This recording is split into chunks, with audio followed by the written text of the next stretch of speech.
the 3 T's, continuing from yesterday. Your thoughts, traumas, and toxins are just like your neurological, your endocrine, and your immune systems. You cannot impact one without impacting the other two.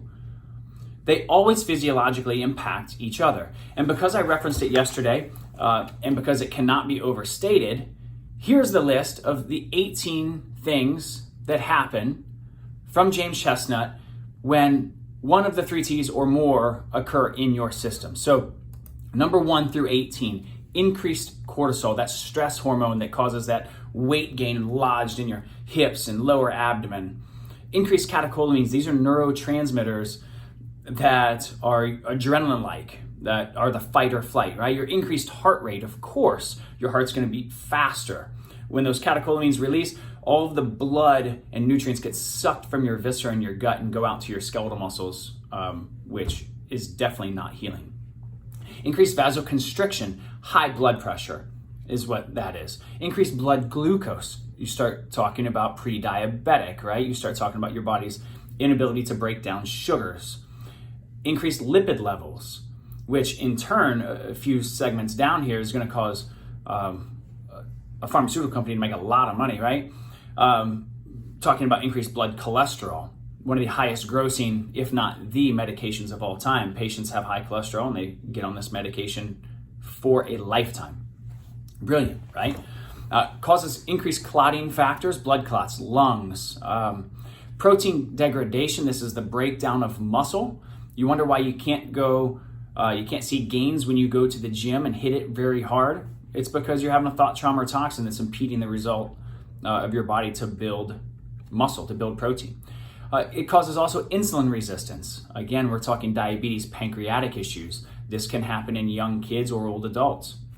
Increased anxiety, depression, and fear. It happened to our own mother during coronavirus. She had an anxiety attack and had to go to the ER. She was that emotionally stressed out. Short-term memory loss. Now we're talking big stuff now. Decreased serotonin levels. Increased sensitivity of sensory systems. Remember, neurologically, you don't get used to pain.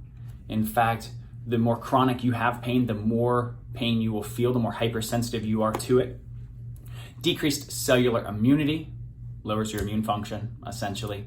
Decreased anabolic hormones, you break down faster than your body can build up, and which leads to bone density loss, muscle fiber loss, fragility, and weakness, really. So what happens when we put ourselves in a pathologically, chronically stressful environment is we force our body minds to adapt to this environment by producing this stress response.